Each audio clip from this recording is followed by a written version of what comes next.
Haleluya, haleluya, haleluya. Shalom. Jemaat sekalian, hari ini hari sukacita buat saya untuk kembali memberkati saudara lewat program pelayanan media ini. Nah, saudara gue kasih dalam Tuhan, mungkin saudara berkata, pendetaku, kenapa pendetaku berjalan-jalan terus? Saudara gue yang kasih dalam Tuhan, hari ini persis saya ada di tanah perjanjian, saudara-saudara, sekaligus memimpin rombongan dan sekaligus mendoakan setiap saudara sekalian, sekaligus istilah rohaninya bilang ngecas baterai, saudara-saudara, ya kan? Kalau di tanah perjanjian kita bisa mengisi kehidupan kita lagi berkontemplasi, ya kan? Kan pendeta masih mesti terus belajar, pendeta kan masih mesti terus di-charge akinya, baterainya, ya kan? Karena kalau pendeta ngomong terus tanpa di-charge baterainya, waduh, akhirnya sudah dapat kata-kata kosong dan kata-kata sia-sia. Karena itu izinkanlah saya bersama dengan rombongan ada di tanah perjanjian. Tetapi tanggung jawab saya memberitakan firman buat setiap saudara. Tetap harus saya jalankan karena kita harus selesaikan pembahasan kita tentang an extraordinary prayer. Nah, saudaraku yang kasih dalam Tuhan, saya percaya betul setelah kita banyak belajar tentang doa, ada begitu banyak peningkatan di jemaat sekalian. Karena itu saya menyapa setiap jemaat Tuhan di Ibadah Raya, di Tamres ini, di Kelapa Gading, di UPH, di BSD, saudara-saudara, haleluya. Ya kan, BSD harus tetap semangat, berkat Tuhan terus menyertai kita sekalian, haleluya. Dan rekan-rekan di Bekasi, haleluya, ayo terus cari jiwa. Banyak tantangan, banyak pergumulan, tapi Tuhan tetap sumber kekuatan kita. Bekasi katakan amin, haleluya. Yang lain juga bilang amin, mantap saudara-saudara, ya kan. Di Season City, saudaraku yang kasih dalam Tuhan, haleluya, puji Tuhan. Walaupun sudah 2 minggu berselang, tetapi tetap saya mengucapkan gongsi facai, ya kan. Siapa yang dapat itu, apa tuh, handphone, Blackberry, ya kan, iPhone, ya kan. Wah, yang dapat senyum-senyum, ya kan. Siapa yang dapat angpau 1 juta. Lagi gak ke gereja pendeta, udah 2 minggu.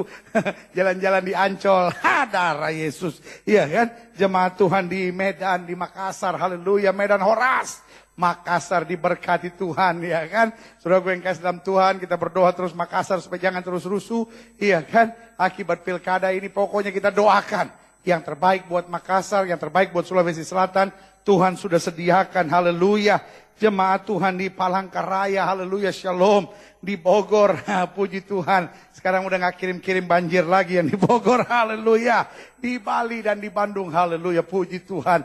Jadi seluruh cabang-cabang kita menerima berkat firman Tuhan yang luar biasa ini. Karena hari ini dalam an extraordinary prayer ada 33 doa yang luar biasa. Saya secara khusus sedang mau membahas tentang salah satu doa yang sangat luar biasa buat saya. Kalau saudara bertanya kepada saya, pendeta, kenapa ini sangat luar biasa? Karena doa ini dinaikkan dalam situasi yang sangat berat. Kalau saudara tanya sama saya, kenapa pendeta doa ini dinaikkan dengan sangat berat? Karena menurut penafsir Alkitab, bahwa doa ini dinaikkan di tengah Yunus dalam kondisi menuju pada kematiannya. Sebagian berkata Yunus dalam keadaan koma, sebagian lagi berkata Yunus sudah melihat jalan kematiannya. Nah, saudara yang kasih dalam Tuhan, Yunus ada dalam situasi kemustahilan. Dia ada di perut ikan, saudara. Dan selalu saya katakan, untung Yusuf berdoa. Untung Yunus berdoa. Untung Yunus taat. Untung Yunus bertobat. Makanya dia keluar lewat depan. Saya tidak lanjutkan. Seandainya Yunus tidak bertobat. Seandainya Yunus tidak berdoa, saudara-saudara. Haleluya. Saudara tahu apa yang terjadi? Dia tidak keluar lewat depan. Keluar lewat aturan resmi yang biasa-biasa, saudara-saudara. Dan itu berarti lewat belakang. Nah, hari ini kita mau belajar bahwa kemustahilan bukan alasan untuk tidak berdoa. Sehingga kalau saya boleh memberi judul doanya Yunus, maka doa yang saya beri judul dalam doa Yunus ini adalah doa dalam kemustahilan. Artinya begini, ya kan. 2 minggu yang lalu saya bicara, sukar bukan berarti mustahil. Tetapi hari ini saya bicara mustahil bukan berarti kematian. Mustahil bukan berarti kehancuran. Mustahil bukan berarti akhir dari segala sesuatunya. Kemustahilan yang kita hadapi dengan doa akan membawa kita pada kemenangan, kemuliaan, berkat, dan kuasa Tuhan yang luar biasa. Yang setuju berikan tepuk tangan yang meriah buat Tuhan. Haleluya, haleluya, haleluya, haleluya. Sama-sama bilang sama saya, mustahil. Ya ilaha illallah, lemes banget. Ayo sama-sama bilang sama saya, mustahil bukan berarti akhir. Amin. Kalau sedang menghadapi hal-hal yang mustahil, ingat, kita masih punya Tuhan. Haleluya. Sama-sama bilang sama saya masih punya Tuhan. Haleluya. Nah, buka Alkitab kita sama-sama. Kita mau belajar doa Yunus ini. Yunus pasal 2 ayat 1 sampai 10. Yunus pasal 2 ayat 1 sampai 10 demikian firman Tuhan. Berdoalah Yunus kepada Tuhan Allahnya dari dalam perut ikan. Bayangkan dalam pikiran saudara, picture in your mind, apa yang ada dalam pikirannya Yunus ketika dia ada di dalam perut ikan.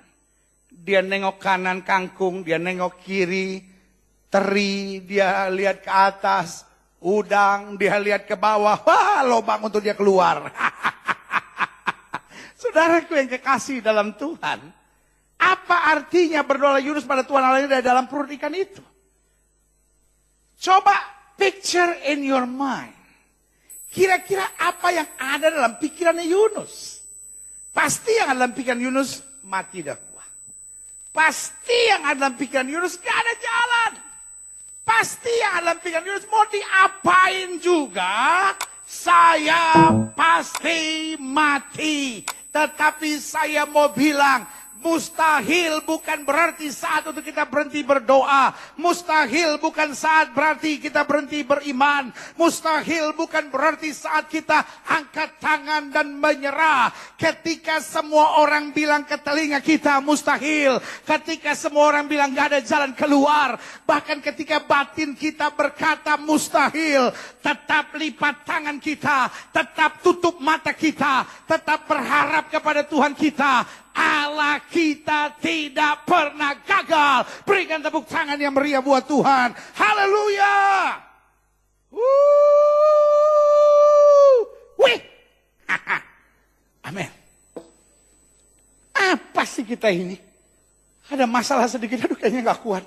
Aduh kayaknya gak sanggup. Aduh kayaknya gak mampu. Yunus sudah ada di perut ikan. Selesai. Tapi dia masih berdoa. Dalam pikirannya setan sudah bicara percuma. Dalam nuraninya setan sudah menguasai dan berkata, tidak ada gunanya. Dalam jiwa dan batinnya sudah ada teriakan keras yang berkata, mana Tuhan yang katanya sanggup membela? Kamu sudah salah, kamu dikutuk sekarang hancur binasa. Tapi hari ini saya mau bilang, situasi kutuk begitu berat sekalipun menekan kita. Selama kita masih bisa berdoa kepada Tuhan, di situ kita melihat jalan keluar yang luar biasa. Yang setuju katakan amin. Haleluya. Amin. Lihat selanjutnya. Berdoalah Yunus kepada Tuhan Allahnya. Dari dalam perut ikan itu. Dia bukan berdoa di meja kerjanya. Dia bukan berdoa di altar gereja. Tapi di dalam perut ikan katanya. Dalam kesusahanku. Aku berseru kepada Tuhan. Terjemahan aslinya bilang dalam kemustahilanku. Aku berseru kepada Tuhan dan dia menjawab aku. Artinya apa? Di tengah aku merasa gak ada jalan. Di tengah aku merasa sudah gak mungkin. Somehow, somewhere, I heard a sound. Aku dengar bunyi. Aku dengar suara yang berkata, aku masih bisa menolong engkau. Pertanyaan saya cuma dengar suara setan atau cuma dengar atau bisa juga masih mendengar suara Tuhan? Kadangkala kalau kita emosi sama orang, kita cuma dengar suara setan. Habisin aja, bunuh aja, hancurin aja, sikat aja, hajar aja ya kan? Atau kita masih bisa dengar suara Tuhan, sabar. Tuhan menjadikan semuanya indah. Tuhan menjadikannya segala sesuatunya untuk kebaikanmu. Kamu tetap mengasihi, kamu tetap mengampuni, kamu masih tetap memberkati. Maka aku buka tingkap-tingkap langit. Ada banyak istri ketika kecewa sama suami yang dia dengar cuma suara setan. Udah cerai aja, udah kabur aja dari rumah, udah percuma punya laki kayak begitu. Ingat bekas pacar kamu waktu kuliah, kan sekarang juga udah duda. Ayah! Hancur. Ada ibu-ibu di Season City, nah gini. Kenapa Bu? Pengalaman pribadi ya Bu? Ibu aneh-aneh aja Bu, ya kan? Itu dia yang di Makassar, aduh. Mikir gembala gua nggak ada, Pak Gilbertnya juga nggak ada. Lain kali Pak Gilbert kalau ke Israel, jangan ajak-ajak gembala saya dong. Oh saudaraku, iya Pak Denny sedang bersama dengan kita di Tanah Perjanjian. Karena itu juga setiap saudara diberkati lewat tayangan media ini. Dan saudara yang kasih dalam Tuhan, sederhana aja ayat ini bilang, iya kan? Dalam kesusahanku aku berseru kepada Tuhan dan Ia menjawab aku. Artinya apa? Dalam masa kemustahilan ini, bukan hanya suara setan yang aku dengar, bukan hanya suara kekhawatiran yang aku dengar, bukan hanya suara kepahitan yang aku dengar. Aku masih mendengar suara Tuhan bicara kepadaku. Saudara-saudara yang mungkin mama dan papanya broken home, pertanyaan saya, betul pahit buat saudara. Pertanyaan saya, saudara masih bisa dengar suara Tuhan? Saudara-saudara yang sedang gagal hari-hari ini, saudara-saudara yang sedang dimaki, orang direndahkan, orang dipojokkan, orang disakiti, orang, pertanyaan saya. Apakah saudara masih bisa dengar suara Tuhan? Tuhan menjawab saudara, Tuhan menguatkan saudara, Tuhan menghibur saudara, Tuhan membimbing saudara, Tuhan memberi semangat buat setiap saudara. Yang setuju katakan amin. Amin. Ketika saudara masih bisa mendengar jawaban Tuhan, itu yang memberi semangat. Dalam kesusahanku aku berseru kepada Tuhan dan Ia menjawab aku. Dari tengah apa? Dunia orang mati. Aku berteriak dan kau dengarkan suaraku. Kemustahilan bukan akhir dari perjuangan iman kita. Yunus menyebut situasinya seperti dalam situasi dunia orang mati. Berarti dia memang sedang menuju pada kematiannya. Saya bisa bayangkan dalam perut ikan itu dia sesak. Dalam perut ikan itu dia udah bilang gak ada jalan, gelap situasinya, sudah tidak ada lagi harapan untuk berbuat sesuatu. Tapi di situ dia masih bilang, Tuhan menjawab aku. Tuhan memberi semangat, Tuhan mendengarkan suaraku. Ayat 3. Telah kau lemparkan aku ke tempat yang dalam, ke pusat lautan. Lalu kau terangkum oleh arus air. Segala gelora dan gelombangmu melingkupi aku. Ayat yang keempat. Dan aku berkata, telah terusir aku dari hadapan matamu. Mungkinkah aku memandang lagi baitmu yang kudus? Dengan lain kata, orang yang sudah ada dalam kemustahilan, jangan salahkan siapa-siapa. Dia harus ngerti dulu, Tuhan memang saya salah. Tuhan memang saya buat dosa. Tuhan memang saya ambil keputusan yang keliru. Tanpa berani mengakui kesalahan kita, kita tidak pernah akan lihat pintu terbuka. Tanpa berani mengakui kekurangan kita, kita gak akan pernah melihat cakrawala baru dalam hidup kita. Kalau kita cuma mau nyalain orang, dia salah, dia salah, dia salah. Buat saya, saudaranya seorang kanak-kanak. Saudaranya seorang yang mentalnya mental kekanak-kanakan. Yang cuma bisa pandainya nyalain orang. Ya saya begini gara-gara orang tua saya begini gara-gara adik saya begini gara-gara kakak saya begini gara-gara ipar saya begini gara-gara mertua saya begini gara-gara guru saya begini karena tetangga saya gara-gara begini karena om saya dulu mau memperkosa saya. Saudaraku yang kekasih dalam Tuhan, saya cuma mau bilang setiap orang badainya berbeda-beda. Jangan salahkan siapa-siapa. Roma 8 ayat 28 bilang, Allahku turut bekerja dalam segala perkara untuk mendatangkan kebaikan. Selama saudara masih lihat kesalahan orang, yang ada hanya pembenaran diri, kesombongan, dan tindakan-tindakan yang keliru. Tindakan-tindakan bermental kekanak-kanakan. Tapi waktu sudah mulai bangkit dan berkata, okay, I have to change my life. Aku harus lupa hidupku. Banyak yang perlu aku perbaiki. Aku masih banyak salahnya. Aku harus bereskan. Maka di situ cakrawala baru terbuka. Kemuliaan Allah dinyatakan. Mujizat Allah terjadi. Yang setuju katakan amin. Haleluya. Haleluya. Haleluya. Amin. Itu kuncinya. Lihat kan. Segala air telah mengepung aku. Mengancam nyawaku. Samudera merangkum aku. Lumut lautan membelit kepalaku. Ya kan? Bayangkan, dia bilang ini sobakimu ini. Ya kan, lumut lautan membelit kepalaku. Tapi kepala, kalau Yunus Manado dia bilang, tapi kepala sobakimu ini. Ayat ke-6. Di dasar gunung-gunung, aku tenggelam ke dasar bumi. Pintunya terpalang di belakangku untuk selama-lamanya. Ketika itulah engkau naikkan nyawaku dari dalam liang kubur, ya Tuhan Allahku. Artinya, aku wajar menerima penghakiman. Ya, yang pertama kalau kita ngakui salah, kita siap bayar harganya. Kalau kita nggak mau ngakui salah, kan kita soal kenapa begini Tuhan, kenapa begini loh.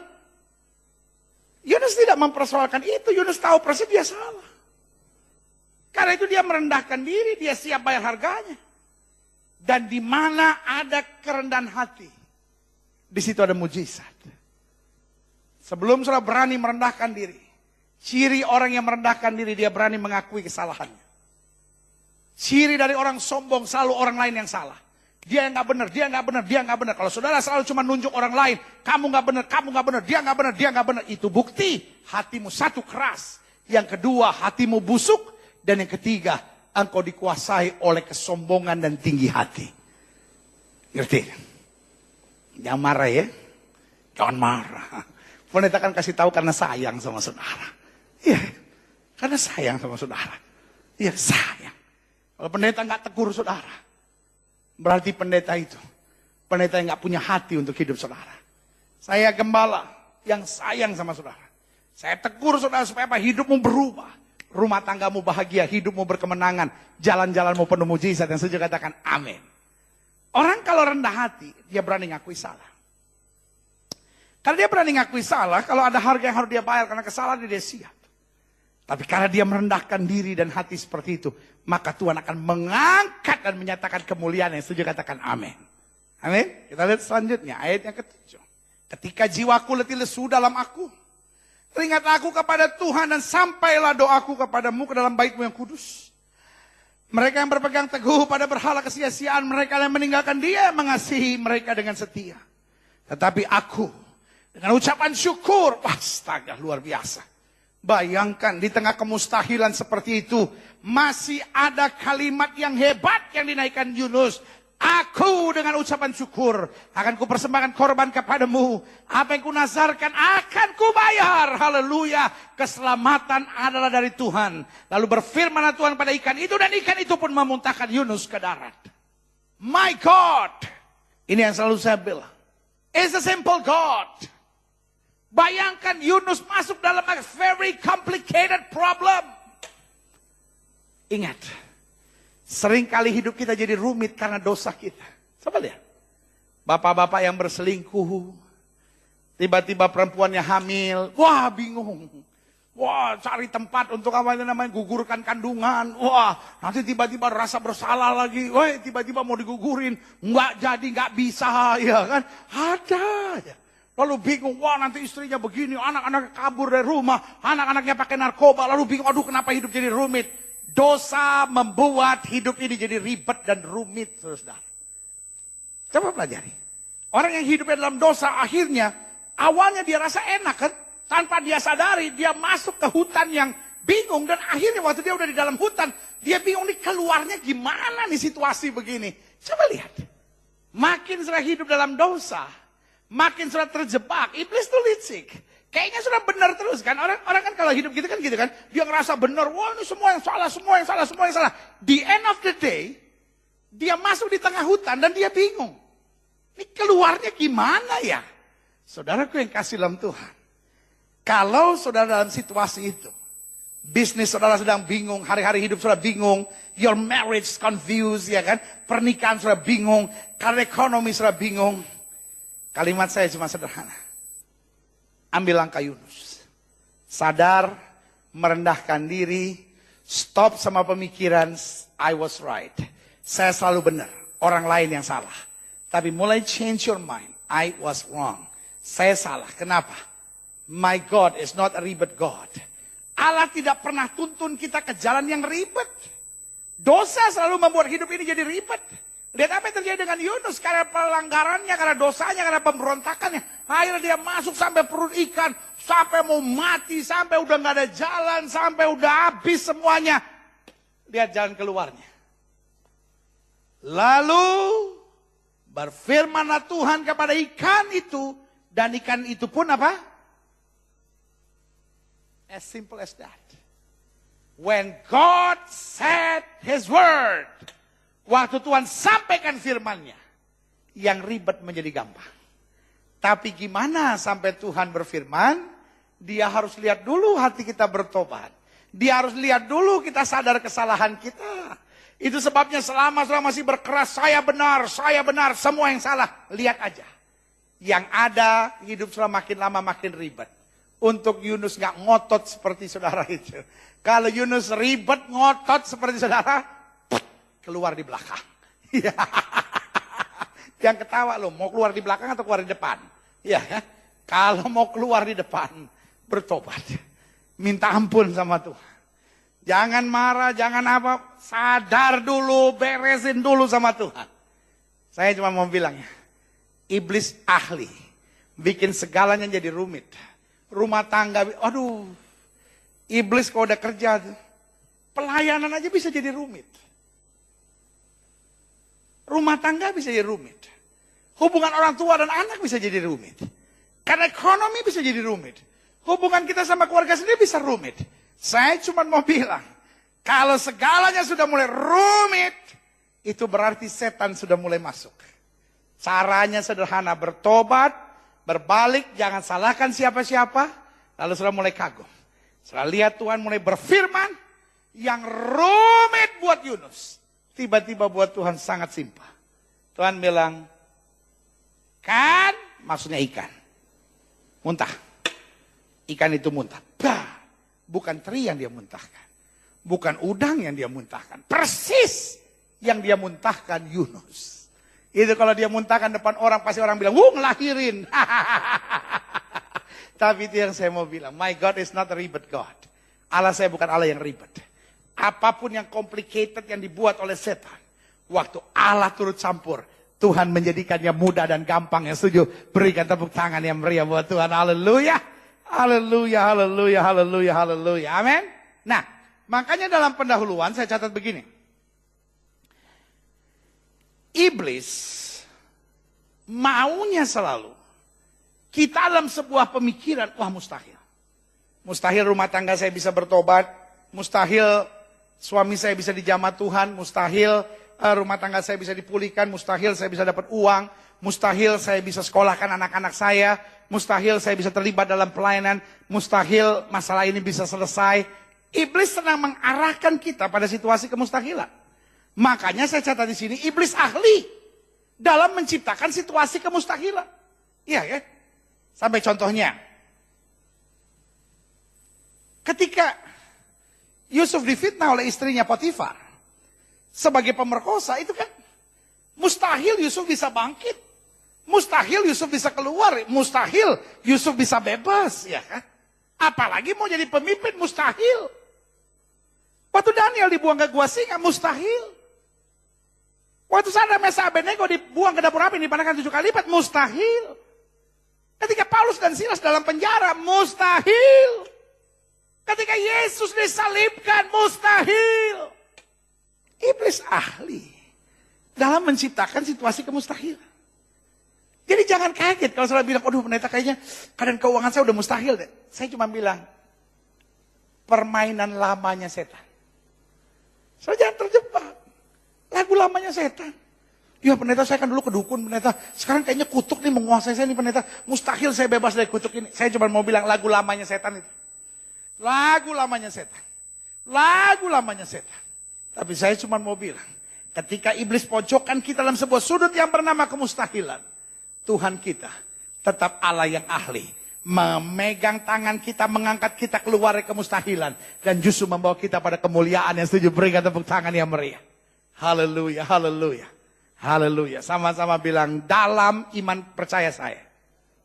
Orang mantap. Sama-sama bilang sama saya, dalam iman percaya saya. Tidak ada kata mustahil. Amin. Mustahil hanya milik orang-orang tidak beriman. Saya ulangi sekali lagi. Kata mustahil hanya milik orang-orang tidak beriman. Saudara boleh bilang sama saya, tapi saya beragama, saya nggak peduli tahu. Orang beragama tanpa iman tetap percaya kata mustahil. Tetapi orang yang beriman dalam Kristus tidak akan pernah percaya kata mustahil. Karena di dalam Yesus kita lebih dari orang-orang yang menang. Yang setuju katakan amin. Nah, saya catat selanjutnya, klik. Iya kan? Adapun kemustahilan itu bisa terjadi, saya catat di sini, dalam 4 langkah. Yang pertama, kadang-kadang tanpa alasan. Gak ada angin, gak ada hujan, tiba-tiba kita menghadapi situasi yang menurut kita mustahil. Aduh gimana ya? Saya nggak buat apa-apa. Saya nggak lihat apa-apa. Kok kenapa tiba-tiba bisa begini ya? Saudara, Yusuf buat apa sama istrinya Potifar? Yusuf buat apa? Yusuf buat apa sama istrinya Potifar? Yusuf buat apa? Nggak buat apa-apa tanpa alasan. Tiba-tiba ada aja orang iri, tiba-tiba ada aja orang untuk mencari keuntungan sesaat. Ada aja kadang-kadang orang demi kepentingan pribadi. Ada saja, loh kan persoalannya istrinya Potifar apa? Untuk nutupin kesalahan dia kan. Sebab dia takut dong. Kalau tiba-tiba Yusufnya ngomong, oh ini begini. Waduh, Potifar bisa ceraiin dia kan. Jadi untuk kepentingan dirinya, untuk menutupi kesalahannya, untuk menutupi sesuatu dalam hidupnya, ya kan. Dia telanjangin saja Yusuf, ya kan. Dia bilang aja Yusuf ini hendak memperkosa saya, ya kan. Semua kan akhirnya jadi merasa, wah dia yang benar gitu kan. Hanya untuk mencuci namanya sendiri. Saudara gue yang kasih dalam Tuhan, saya cuma mau beritahu, dunia di mana kita hidup akan menghadapi hal-hal seperti demikian. Saudara bisa menghadapi hal-hal yang seperti menurut saudara tidak ada jalan keluar, mustahil. Padahal nggak salah apa-apa. Saya cuma mau bilang tetap kuat. Amin. My God is not a blind God.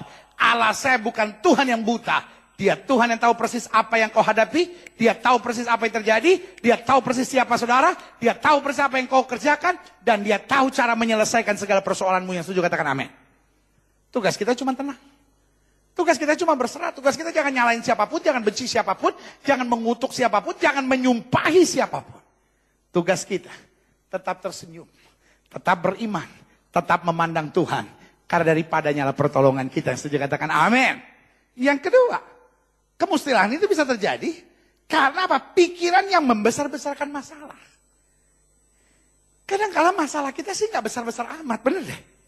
Cuman pikiran kita aja gitu. Aduh kayaknya nih udah nggak masuk akal. Aduh kayaknya udah nggak bisa nih. Kayaknya udah nggak sanggup nih. Ya.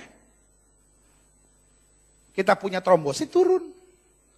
Langsung kita pikir, aduh ini jangan-jangan. Waduh. Cancer lagi nih, kanker darah lagi nih. Waduh jangan-jangan, wah apa lagi nih, demam berdarah ini. Iya kan? Padahal cuman apa? Cuman infeksi tenggorokan terus darah. Iya kan? Kadang-kadang cuman persoalan kecil. Kita cuma sesak napas. Karena tatigo, iya kan? Apa itu tatigo? Keselak, iya kan? Cuman tatigo. Tatigo akhirnya kokehe, iya kan? Karena tatigo akhirnya batu-batu, karena tatigo akhirnya rasa sesak gitu kan? Waduh, karena rasa sesak, langsung, aduh, jangan-jangan, aduh, kita kok jantung ini, aduh, kita kok mau berangka ini, aduh, kita kayaknya soknya tahan ini, aduh, kita kok soknya kuat ini, aduh, kita kok langsung pesan-pesan, nanti kalau papa mati, ya kan?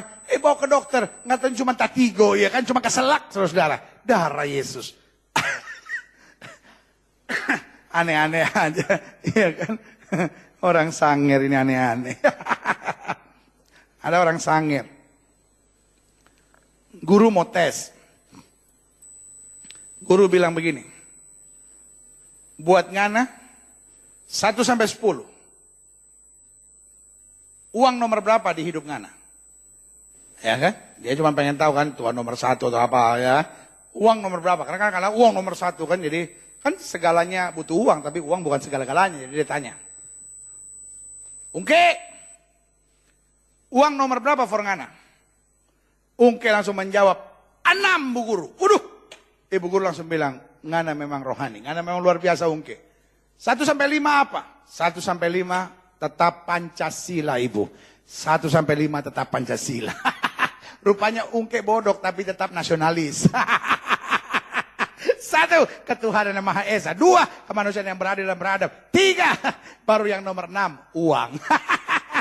Kartu mati, ya kan? Saudara yang kasih dalam Tuhan, kadang-kadang yang membesar-besarkan persoalan pikiran kita. Aduh kayaknya udah gak sanggup nih. Aduh kayaknya udah gak mampu nih. Aduh kayaknya parah nih. Aduh, no. Paulus bilang kami memiliki pikiran Kristus. Selalu saya bilang apa yang benar, apa yang mulia, apa yang sedap didengar. Pikirkan semuanya itu. Jangan yang menakutkan, menyakitkan, mengecewakan. Karena kalau kita biarkan pikiran kita menjajah, kita hancur hidup kita. Ingat ya. Kadang-kala bukan situasinya mustahil Pak. Iya kan? Ada kawan saya di Bandung lagi. Tenang Pak. Ya, sabar Pak, sabar. Dia lagi nengok-nengok. Pendetanya di mana ya? Iya kan? Ini lagi, iya kan? Yang di Makassar ikut-ikut lagi lihat kiri kanan. Tenang aja, lihat sini semua. Yang di Palangkaraya, amin. Puji Tuhan, ya kan? Nah, saudara gue yang kasih dalam Tuhan. Jadi saudara harus lihat, kadang-kadang persoalan gak separah yang kita pikirkan. Tapi kita membesar-besarkan pikirannya. Ya kan? Ketika kita mulai membesar-besarkan pikiran, nah ini dia nih, yang dari Medan nih, Oras, ya kan? Ketika kita membesar-besarkan masalah kita, pikiran kita kelihatannya masalah menjadi begitu besar. Tetapi, hey, jangan pernah pikirkan masalah kita besar. Karena Tuhan kita lebih besar dari masalah kita. Amin? Amin? Ya, yang ketiga. Kemustahilan itu bisa terjadi kenapa? Keputusan-keputusan salah yang kita buat. Yunus, sebetulnya gak ada persoalan serius. Cuman dia buat keputusan yang salah. Dia harus pergi ke Nineve, malah dia pergi ke Tarsis, saudara-saudara. Nah ada banyak masalah terjadi gitu kan. Kita pacaran sama orang yang salah, ya kan? Kita menikah dengan orang yang salah, ya kan? Kita berteman sama orang yang salah. Kita mengambil keputusan-keputusan yang salah. Lalu di end of the day kita mulai lihat, loh, hidup saya kan dulu gak serumit ini. Nah, kalau sudah tahu salah, tinggalin. Wah, saya salah nih ngambil keputusan. Berbalik, jangan udah salah, ya udah tanggung. Saya memang orang yang begini, mau diapain? Bodok, saudara-saudara. Ngerti mau saya? Menetain, masukku dibodok-bodokin. Bukan bodokin saudara. Bodokin kebodohan saudara itu, ya kan? Masa udah tahu salah gak mau berbalik, ya kan? Masa udah tahu salah masih mau coba membenarkan diri? Mau sampai hancur dulu? Mau sampai hancur berantakan dulu? Mau sampai habis-habisan dulu? Mau sampai udah gak ada apa-apa lagi ya? Udah ada di ICU?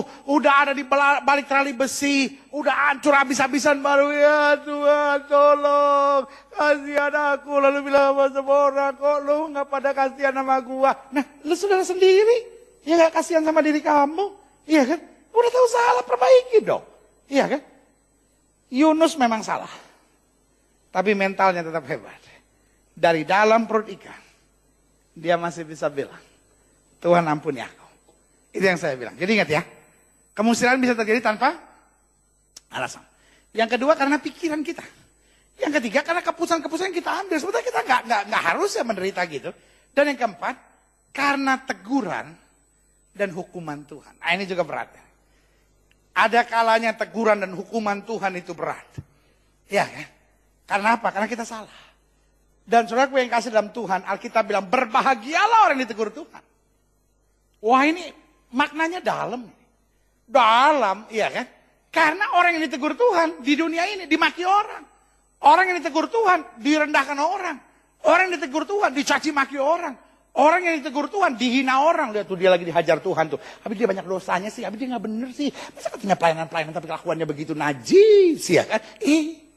Di dunia ini orang kalau ditegur Tuhan habis sudah direndahin, dihina, diejek, dicaci, dicerca segala macam. Tapi Alkitab bilang berbahagialah orang yang ditegur Tuhan. Kenapa?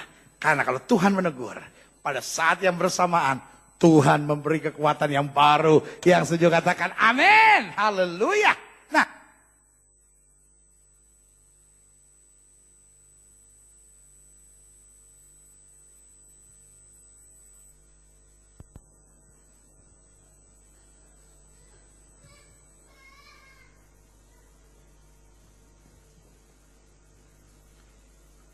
Bapak Ibu Saudara mohon menunggu sejenak, kita akan coba untuk kembali.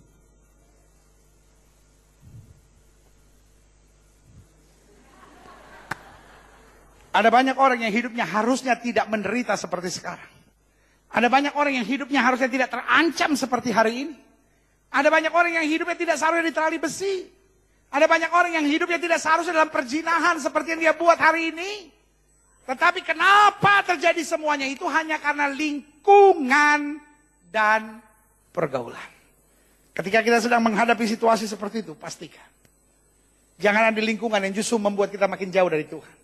Jangan ada lingkungan yang justru membuat kita makin menghakimi diri kita sendiri. Jangan ada lingkungan yang akhirnya membuat kita cuma membenarkan diri dan menyalahkan orang. Jangan ada lingkungan yang akhirnya membuat kita mau berani mengambil langkah-langkah nekat. Karena ingat, ada banyak orang yang setan kirim sebagai pengipas. Kalau saudara lagi emosi, justru dipanas-panasin. Kalau saudara lagi kecewa, sakit hati, benci, justru dipanas-panasin. Saya mau bilang, orang-orang seperti itu, orang yang dikirim setan dalam hidup saudara. Saya hamba Allah. I am your pastor. Dan saya cuma mau bilang, ketika saudara dalam kemustahilan, saudara butuh sahabat, saudara butuh lingkungan, yang bisa mengingatkan saudara akan kasih Tuhan. Yang bisa mengingatkan saudara untuk sadar. Yang bisa mengingatkan saudara untuk kembali. Memang di saat saudara lagi jatuh begitu, tiba-tiba ada yang bilang udah bertobat, udah kembali, udah sadar. Memang kita nggak sadar apa bertobat apa. Kita lebih sering udah memang begitu ajar, sikat, bakar ya kan. Tetapi saya cuma mau bilang, sahabat yang baik tidak memanas-manasi saudara. Sahabat yang baik tidak memancing emosi saudara. Tapi lingkungan yang tepat justru menyadarkan saudara. Membawa saudara kembali kepada Tuhan, hidup dalam perdamaian. Dan masuk dalam kehendak Allah yang sempurna. Yang setuju katakan amin. Ya, ingat ya. Dalam kemustahilan, orang itu jiwanya labil. Iya kan? Setan pandai. Waktu saudara sedang bingung begitu, dikirim orang yang manas-manasin saudara, mengadu domba saudara, wah membuat saudara jadi nekat gitu. Tetapi justru lingkungan yang baik mengarahkan saudara pada kehendak Tuhan. Yang setuju katakan amin. Yang kedua, bagaimana kita menghadapi kemustahilan? Klik. Bersihkan segala pikiran negatif. Bangkitkan iman dan kepekaan. Itu dulu. Kalau pikiran negatif saudara tidak bersih, maka saudara nggak bisa beriman dan nggak bisa peka. Karena apa? Karena everything starts from your mind. Kalau pikiran saudara bersih, maka pikiran yang bersih ini mengalir ke hati saudara. Sehingga membersihkan hati saudara. Dan hati ini yang membangkitkan iman. Dan hati yang penuh iman akan menuntun kita pada langkah-langkah kepekaan.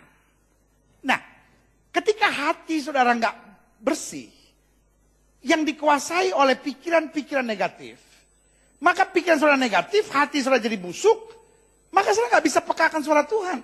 Saudara justru lebih peka dengan suara-suara yang memanas-manasi saudara, ya kan? Makanya orang yang bisa dipanas-panasi itu, buat saya, orang yang pikirannya memang nggak bersih, mungkin penuh kesombongan, penuh keangkuhan, ya kan? Orang yang memang dasarnya nggak mau ngalah, orang yang memang dasarnya egois, ya kan? Makanya gampang dipanas-panasi. Tapi orang kalau pikirannya positif, dia bisa bedain kok orang ini kok cuma manas-manasin saya ya. Orang ini kok cuma bikin saya mau berantem sama semua orang ya. Orang ini kok justru memisahkan saya dari mana-mana ya. Orang ini kok justru membuat saya ngambil tindakan yang nekat ya. Orang ini kok justru membuat saya ngambil keputusan untuk keluar dari pelayanan ya. Wah ini gak benar nih gitu ya kan. Jadi akhirnya kita peka, kita bisa dengar suara Tuhan. Tuhan mulai bilang sama kita sabar. Tuhan mulai bilang sama kita ampuni. Tuhan mulai bilang sama kita jauhi. Tuhan mulai bilang ini ambil langkahnya. Selalu saya bilang, lebih baik ambil langkah yang kelihatannya keras. Tetapi membawa kita pada kebenaran.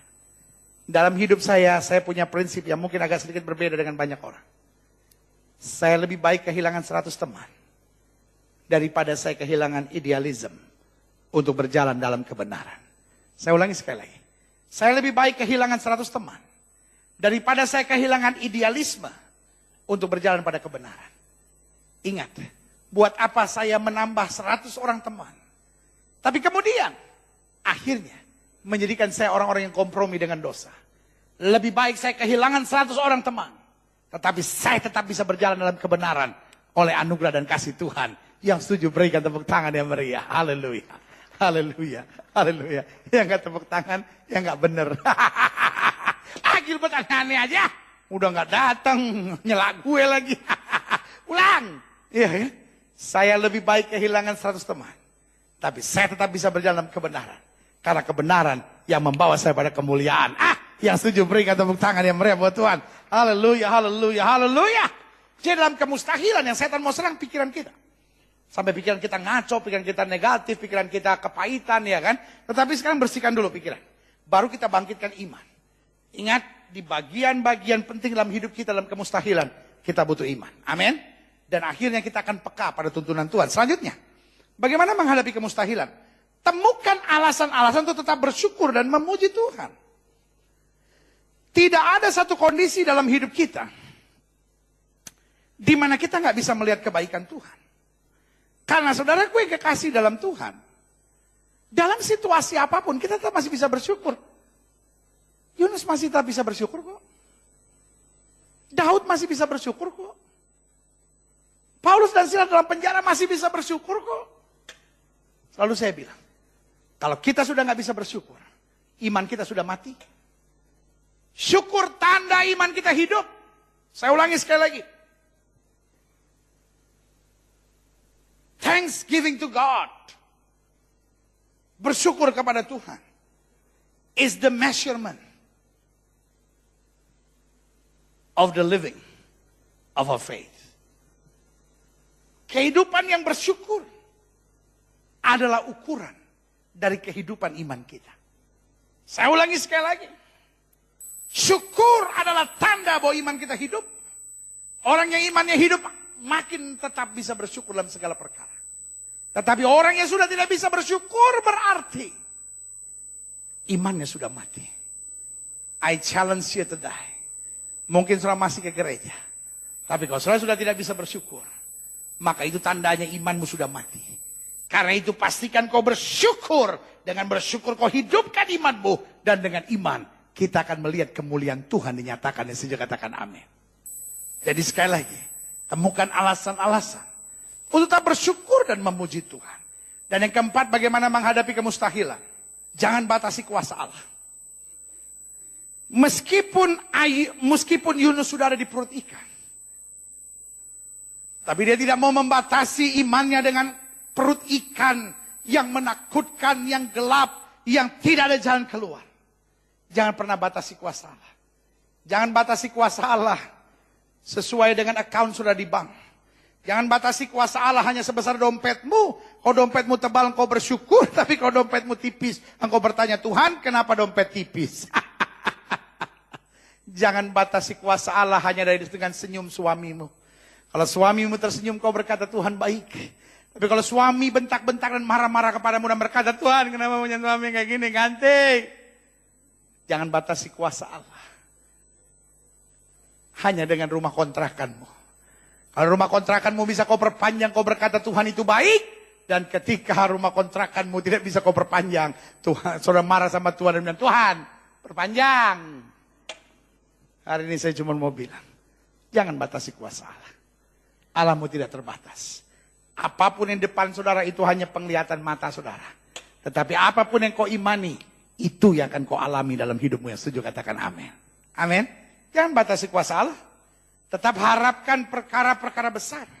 Bukan karena keinginan diri, namun karena pengertian tentang kuasa Allah. Kenapa kita harapkan perkara-perkara besar? Bukan karena kita punya keinginan besar, tapi karena kita punya Allah yang besar. Sama-sama bilang sama saya tidak boleh batasi kuasa Allah. Amin. Selanjutnya sebagai penutup, bagaimana kita berdoa dalam kemustahilan. Secara singkat sebelum saya berdoa buat saudara, saya temukan 4 alasan. Yang pertama, naikkan doa pengakuan dosa. Alkitab berkata kalau kita mengaku dosa kita, Allah itu setia dan adil. Kita temukan dulu, wah Tuhan saya salah di sini. Makanya selalu saya bilang, jangan dalam doa ada 3 hal yang penting. Jangan sok tahu, jangan sok jago, dan jangan sok ngatur-ngatur Tuhan. Itu dulu. Jangan sok tahu, jangan sok pinter, jangan sok jago, ya kan? Jangan sok ngatur-ngatur Tuhan. Tetapi mulai temukan dulu, wah Tuhan, saya salah ini Tuhan. Saya terlalu egois Tuhan. Saya terlalu ambisius Tuhan. Saya terlalu mau menang sendiri Tuhan. Saya terlalu berpikiran pendek. Saya terlalu gampang terpengaruh Tuhan. Saya terlalu gampang dikipas orang. Saya terlalu gampang diadu domba orang. Saya terlalu gampang dipakai orang demi kepentingannya sendiri-sendiri. Saya terlalu gampang khawatir. Saya terlalu gampang membesar-besarkan masalah. Beresin dulu dosa kita. Karena kalau dosa kita mulai kita bereskan. Ingat, bukan tangan Tuhan kurang panjang, bukan telinganya nggak sanggup dengar. Sudah penghambat rekamu dengan Allahmu itu segala dosamu. Selama kau masih angkuh, selama masih high nose, selama hidung sudah masih lubang 2 ngadep ke atas, saya cuma mau bilang, selama kau masih rasa hebat dan benar, susah kau lihat mujizat. Tapi selama kau mulai merendahkan diri di hadapan Tuhan, Tuhan saya salah Tuhan. Tuhan ampuni. Lalu spesifik, ini salah saya Tuhan, ini salah saya. Saya janji saya berubah Tuhan, saya janji saya berubah. Karena kenapa mesti spesifik? Karena dengan mengakui kesalahan kita spesifik, maka kita berjanji untuk menyadari dan tidak mau merubah lagi. Jadi yang pertama, dalam saat kemustahilan jangan minta mujizat dulu. Bereskan dulu dosa kita. Karena waktu kita mulai bereskan dosa kita kagum melihat pembelaan Tuhan. Yang kedua, ya kan? Dalam kemustahilan doa kita, doa bersama. Kadang-kala kita udah gak kuat doa sendiri. Ajak istri berdoa. Ajak suami berdoa. Satu keluarga berdoa. Istilah saya gini, kita bukan cuma ketok pintu surga, kita gedor. Kita gedor, saudara-saudara. Waduh. Kita bukan cuma ketok lagi, pendeta. Kita ketok, pendeta. Jari-jari so bangka-bangka ini, pendeta. Kita kuat ketok. Mar pintu surga, tebal sekali, nyada yang dengar. Saya cuma mau bilang kalau pintu surga sudah ketok, belum dibuka-buka, bersatu, bersama doa. Jangan ketok lagi, gedor, saudara-saudara, pintu surga. Ini pengkritik yang dengar saya khotbah begini langsung bilang, apa ini? Gilbert khotbah di luar konteks Alkitab. Gak ada Alkitab bilang gedor. Memang enggak. Tapi pengalaman sehari-hari begitu. Saya ketok gak buka-buka, saya gedor aja ya kan. Iya kan? Ya tapi itu kan tidak Alkitab bilang, biarin gak Alkitab bilang, yang penting terbuka. Yang ngalamin gue. Sudah mau kritik saya, kritik aja biarin. Sudah juga gak usah ketok, ya kan tiup. Terbuka gak ya kan? Saya sudah coba. Saya ketok gak terbuka. Berdoa bersama, gedor pintu surga. Artinya apa? Sebuah doa kebersamaan. Karena Alkitab berkata satu orang dapat dikalahkan. 2 orang dapat bertahan. Tali 3 lembar tidak bisa terpisahkan. Itu the power of communal prayer. Doa bersama. Itu kuasanya luar biasa, saudara-saudara. Salah satu sebab kenapa kita perlu ada di gereja, untuk kita berdoa bersama. Kenapa kita minta dukungan hamba-hamba Tuhan mendoakan kita. Bukan berarti doa hamba Tuhan, wah ada special line ke sorga. Kalau kita saya mesti titip doa. No. Jangan ambil kesan begitu. Tetapi artinya gini, the prayer of communal prayer. Waktu kita doa bersama, itu kan artinya kita dengan kerendahan hati mau mengakui, mau minta tolong, iya kan? Kita bersama-sama berseru di hadapan Tuhan. Saudara, kuasanya dahsyat dan luar biasa. Jadi ingat ya, yang pertama doa pengakuan dosa. Yang kedua doa bersama. Suami istri perlu berdoa bersama, orang tua anak keluarga perlu berdoa bersama, ya kan? Kadang-kala dengan rekan-rekan, kalau kita udah daripada kita kumpul sama teman-teman kita cuma ngomongin orang atau cuma makan-makan nggak ada juntrungannya, ya kan? Kenapa sih kita nggak doa bersama? Kumpul doa bersama, minta berkat Tuhan, saling mendoakan, ya kan? Sama tetangga kita yang juga anak Tuhan atau beberapa saudara, kita doa bersama untuk keperluan masing-masing, dan saya tetap percaya doa bersama dinaikkan dengan iman, menghadirkan kuasa Allah yang dahsyat. Yang ketiga, ya kan? Doa dalam kemustahilan, kita perlu juga doa puasa. Nah, doa puasa ini selalu saya bilang gini, puasa itu bukan aksi mogok makan di hadapan Tuhan. Puasa itu bukan berarti gini, ya udah Tuhan gak jawab doa saya nggak makan. Sampai Tuhan puas. Lihat saya ini udah kurus, udah turun 3 kilo nih Tuhan. Tuhan masih gak buat mujizat juga. Saya gak makan-makan sampai mati. Itu bukan gitu. Puasa itu saya mengosongkan diri. Supaya saya bisa lebih peka, lebih terfokus sama Tuhan. Jadi tujuannya untuk apa? Supaya pikiran kita bersih, hati kita bersih, kita bisa ngerti suara Tuhan. Di dalam puasa kita bukan minta sekedar mujizatnya. Dalam puasa kita ngerti, what is this God? Ini apa Tuhan? Why? What should I do? Gitu. Apa yang mesti saya buat? Langkah apa yang harus saya ambil? Nah waktu kita fokus sama Tuhan, kita pekakan suara Tuhan, di situ kita lihat begitu banyak mujizat terjadi. Amin. Dan yang keempat, yang terakhir, saya undang pemain musik baju ke depan. Jadi ingat ya, dalam kemustahilan yang pertama, naikkan doa pengakuan dosa. Yang kedua, doa bersama-sama. Yang ketiga, doa puasa. Dan yang keempat, doa bernasar. Wah, ini gratifikasi nih pendeta. Ini nyogok Tuhan nih. Tuhan, kalau sampai Tuhan buat mujizat buat saya kasih iPad 2 ke gereja. Bukan begitu. Saudara tahu nggak apa artinya doa bernasar? Doa bernasar itu gini, Tuhan, kalau Tuhan jamah saya, hidup saya akan pakai hidup untuk melayani Tuhan. Saya tahu nggak apa artinya itu? Itu bukan nyogok Tuhan. Hana berdoa, Tuhan kalau Engkau berikan anak, anak ini akan kupersembahkan untuk Tuhan. Artinya doa ini beriman, memandang yang belum terlihat. Dalam doa bernasar sebetulnya kita yakin Tuhan pasti kasih anak. Dan anak itu akan saya pakai untuk pelayanan Tuhan. Ngerti gak? Jadi dalam bernasar bukan berarti kalau enggak dan kalau iya. Tapi dalam bernasar, saya tahu anak saya akan diberikan Tuhan. Karena itu saya akan pakai untuk melayani Tuhan. Jadi dia sudah bisa melihat sebelum pertolongan itu datang. Itu sebabnya kenapa bernasar itu penting. Karena kita mau buat perjanjian dengan Tuhan. Bahwa saya tahu pasti. Bahwa apa yang saya minta dan doakan. Tuhan akan sediakan. Jadi saudaraku yang kasih dalam Tuhan. Makanya Alkitab bilang. Kalau kamu bernasar. Jangan sampai kamu tidak menepati nasarmu. Karena itu Tuhan memandang bersalah. Kesempatan yang indah. Hari ini juga. Izinkan saya. Mengingatkan setiap jemaat sekalian. Karena ini hari Minggu terakhir. Dengar baik, saya ulangi sekali lagi. Ini adalah hari Minggu terakhir.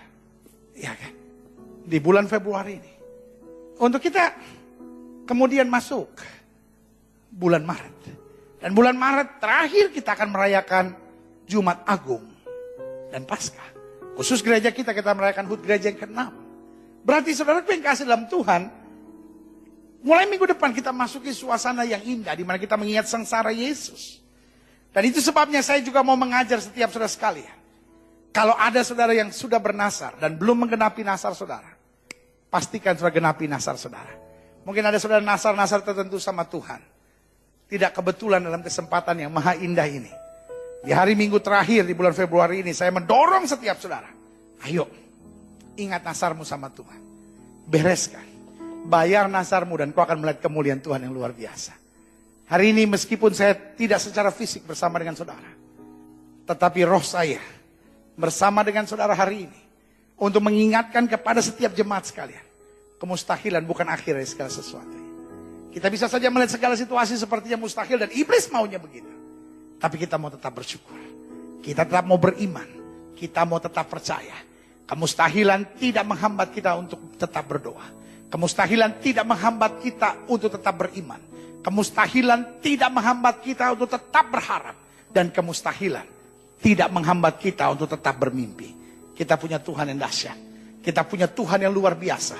Kita punya Tuhan yang baginya tidak ada perkara yang mustahil. Tutup mata kita. Datang pada Tuhan. Sambil musik mainkan pujian penyembahan buat Tuhan. Saya percaya tidak kebetulan hari ini kau ada di gereja. Meskipun saya tidak hadir secara fisik, tetapi saya tahu roh Tuhan ada bersama dengan kita hari ini. Sambil setiap kepala ditundukkan, setiap mata dipejamkan, setiap hati terangkat kepada Tuhan. Hari ini kita diingatkan apa yang setan sedang buat dalam hidup kita. Sehingga kita mulai berpikir mustahil, kita mulai berpikir gak ada jalan, kita mulai berpikir semuanya tertutup dan semuanya sulit. Saya cuma mau mengingatkan buat setiap saudara. Bersyukur adalah tanda iman kita hidup. Selama kita masih bisa bersyukur itu artinya iman kita masih hidup. Bersungut-sungut itu tanda iman kita sudah mati.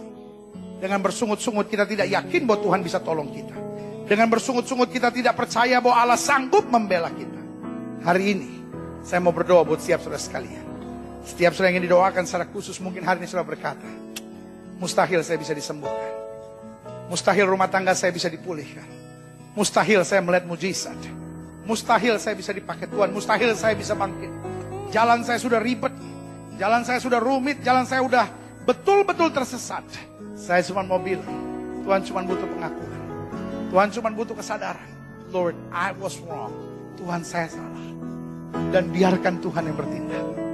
Apapun yang setan buat begitu complicated. As for God, everything is just simple. Buat Tuhan segalanya jadi mudah dan simpel serta sederhana. Jika itu doamu, taruh tangan kananmu di dada. Atau mungkin hari ini kau berkata, saya doa, tapi saya tidak pernah berpuasa. Saya berdoa, tapi saya tidak pernah bernazar. Saya berdoa, tapi saya tidak pernah berdoa bersama-sama. Saya berdoa, tapi saya tidak pernah sungguh-sungguh bertobat dari segala kesalahan saya. Jika itu doamu, taruh tangan kananmu di dada. Atau mungkin engkau orangnya yang senang nyalain orang. Dia yang salah, dia yang salah, dia yang salah, dia yang salah. Kenapa engkau tidak berkaca pada dirimu sendiri dan berkata, jangan-jangan Tuhan, Saya yang salah. Jika itu doamu hari ini, taruh tangan kananmu di dada. Dan izinkan saya mengingatkan buat saudara. Gak ada yang mustahil buat Tuhan. Gak ada yang susah buat Tuhan. Tuhan Yesus tetap Tuhan yang sama. Yang sanggup lakukan segala perkara. Jika itu doamu, taruh tangan kananmu di dada. Pernahkah kau renungkan? Yunus yang sudah ada di perut ikan. Dapat keluar sehat melayani Tuhan. Dan menggetarkan satu kota. Itu berarti. Kalau Yunus bisa dijamah Tuhan, saudara pun juga bisa. Jika itu doamu, taruh tangan kananmu di dada dan bilang, Tuhan saya mau bangkit. Saya mau bangkit, saya mau bangkit. Jika itu doamu, taruh tangan kananmu di dada. Izinkan saya berdoa hari ini. Bapa, di dalam nama Yesus, hamba berdoa buat setiap jemaat Tuhan sekalian. Hamba berdoa buat setiap mereka yang berbeban berat. Hamba berdoa untuk setiap mereka yang dalam pergumulan. Hamba berdoa untuk setiap mereka yang taruh tangan kanannya di dada. Mujizat anugerah kasih karunia kuasa Tuhan mulai menjamah sekarang di dalam nama Yesus. Kuasa kesembuhan, kuasa berkat, kuasa anugerah mulai tercurah. Mereka yang sedang ada dalam penguasaan kemustahilan, kami tolak, kami patahkan di dalam nama Yesus. Mungkin selama ini pikiran kami terlalu membesar-besarkan masalah. Mungkin selama ini kami dikendalikan oleh rasa takut, rasa benci, rasa dendam, dan keputusan-keputusan yang keliru. Hamba berdoa di dalam nama Yesus, Tuhan memulihkan. Sehingga hari ini juga dalam ibadah minggu yang berbahagia ini, kami dikuatkan kembali untuk memandang anugerah kasih karunia berkat dan kuasa Tuhan yang sempurna. Terima kasih Tuhan Yesus. Terima kasih Roh Kudus. Terima kasih ya Allah Bapa kami yang sangat mencintai dan mengasihi kami. Terima kasih Bapa. Saudaraku, mustahil hanyalah dusta iblis. Mustahil hanyalah dusta iblis. Anak Tuhan hidup selalu dalam kebenaran dan kehendak Allah. Terima kasih Tuhan. Saudara yang sakit, taruh tangan kananmu di bagian tubuhmu yang sakit. Angkat tangan kirimu ke atas sebagai tanda kau bergantung, percaya dan berharap sepenuhnya pada Tuhan. Kita doa. Bapa, janjimu ya dan amin untuk kami percaya. Firman-Mu berkata orang percaya akan tumpang tangan buat yang sakit dan yang sakit akan disembuhkan. Dengan iman kami praktekkan firman Tuhan ini. Kami letakkan tangan kanan kami di bagian tubuh kami yang sakit. Kami tolak sakit penyakit, kami tolak kelemahan tubuh, kami tolak campuran kegelapan. Kami patahkan kuasanya di dalam nama Yesus. Hai setan sakit penyakit, kau tidak punya kuasa atas tubuh orang percaya. Karena tubuh kami telah dibeli dengan harga mahal, itu darah Yesus. Dari darah yang tercurah tubuh kami lebay Roh Kudus, bukan tempat penyakit. Kami perintahkan keluar dalam nama Yesus. Kuasa kesembuhan berkat mujizat mulai terjadi. Karena kami percaya Yesus kami tidak berubah. Dulu, kemarin, hari ini, dan sampai selama-lamanya. Dengan iman kami nyatakan oleh bilur-bilur Kristus, kami yang percaya sudah dijamah dan disembuhkan Tuhan dengan kuasa yang luar biasa. Haleluya. Haleluya. Haleluya. Imani janji Tuhan, imani janji Tuhan. Alkitab berkata langit dan bumi akan lenyap, tapi firman-Nya tinggal tetap. Alkitab berkata sesuai dengan imanmu jadi padamu. Di atas kayu salib Yesus berkata sudah selesai. Semua harga dosa, harga penyakit, harga penderitaan sudah diselesaikan Yesus di atas kayu salib. Tinggal kita imani, kita tahu baginya tidak ada perkara yang mustahil. Silahkan turunkan tangan. Tuhan memberkati, kita berdoa. Haleluya. Haleluya. Bapak, hamba mengasihi jemaatmu satu persatu. Apa yang Tuhan taruh di hati hamba sudah hamba sampaikan bagi umat hamba. Doa firman termaterai. Apa saja yang mereka kerjakan berhasil dalam nama Yesus.